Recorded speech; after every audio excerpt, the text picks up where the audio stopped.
Well, hello. This is what I think.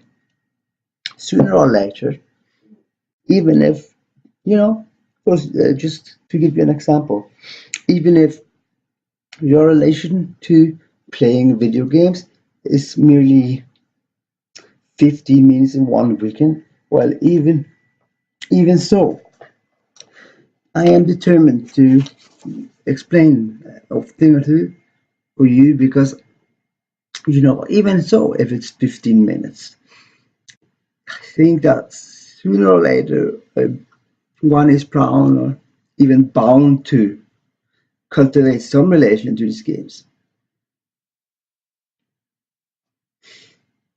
And I am a Sega buff. I openly express it and will openly also express open-heartedly which are my top three games and why. The idea is in a lecture I will proclaim why it is so that all of my favorite games are there for a certain reason, meaning good reasons, because they are contained and means of expression that are likened to games that bring you to a special place, a world of its own, if you will. The idea is that this lecture will proclaim why, and all this related to it. You will see that the three games are all for the Sega Saturn platform, a machine I first bought in a low budget, on a low budget, for in around 50 quid, 1998, when it was on its way out as Dreamcast had been starting to appear as an importing code from Japan. And the time and at the time, years went before Saturn became my favorite gaming machine, and it had to do with a certain dynamic get go groove that is in the happening for my three favorite games. The only other machine that I have bought, which have brought me much comfort as these, are, well, I must make one exception because, in essence, there is something really special about Sega Saturn.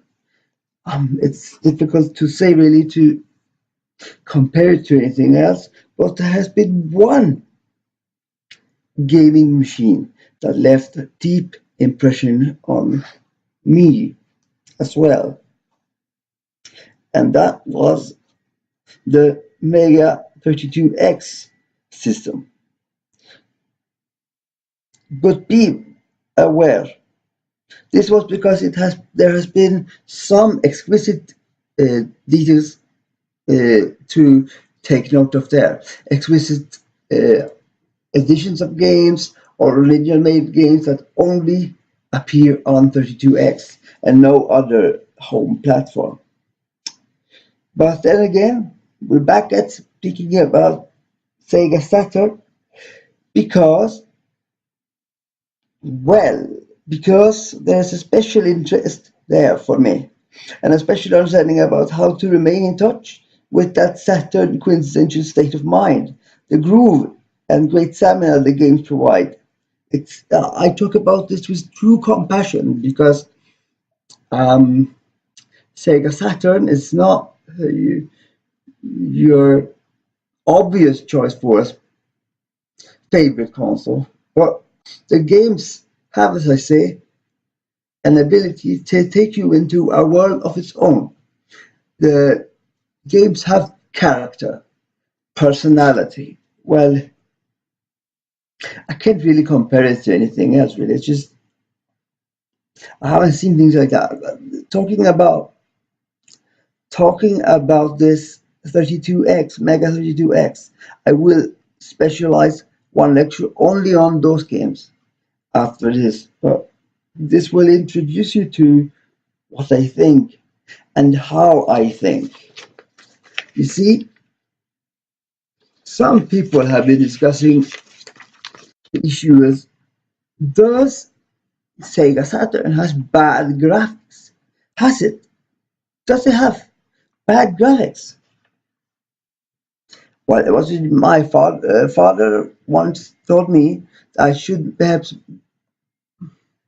buy a Sega Saturn from my neighbor. I said, no, I want a Mega Drive. There are only good games for Mega Drive. Mega Drive this, Mega Drive that. Well, everything was about Mega Drive at the time. And my brother said, look what they have done to FIFA, because he thought the FIFA 98 graphics were, you know, dark. But then we realized that could be adjusted. It could be adjusted by adjusting the brightness of the bloody the television screen. It had nothing to do with the processing of 3D effects or senses of color. Not that much anyway. It's just that that's the thing that people always talk about when it comes to Sega Saturn, but they don't get that Sega Saturn is a thing not so much about graphics as it is so much about feeling, of atmosphere, of being a part of something special. Just I have to start there because I will introduce the game one for one later on, and I will do that. But I can't follow my notes and speak for 5 minutes about one thing. I need to go back, I need to go forth. I need to relate these arguments to a personal situation which I'm in, and I don't think I can do it in one sitting, although I have prepared for this many weekends writing other things than writing for work. When I write sermons for work, it's different. When I lecture to upper secondary students, it's different. Um, Talking about this, the games, it's much more personal. So it will take it will take so much from me to talk with you about everything involved. So I can't do it at once. I'm just saying that at the time when I got this machine, the center stage, I mean, the center stage belonged to Mega Drive. I can admit, Mega Drive was the best thing. I got it from my brother because he needed money for a PlayStation.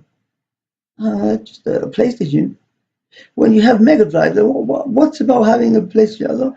I don't know. It's just that's how I feel really. Oh well, but like this interest for those few selection of really few selection titles, really really beautiful things in a world of their own. As I said, it takes you to a world of its own. I mean, Sega Saturn is a world of its own. It takes you to a world of its own because there's so many things at one that has nothing to do with just thinking about graphics. I mean, but the first game I'm going to mention here in my next clip is Nights into Dreams.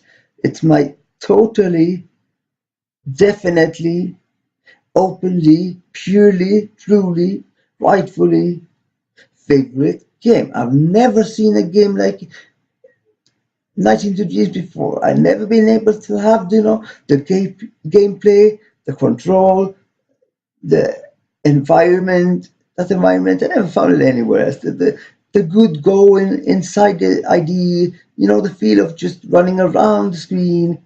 It's running around the playing field. You can either run or you can fly. There is a changes dynamic when you fly. You will have to see it for yourself.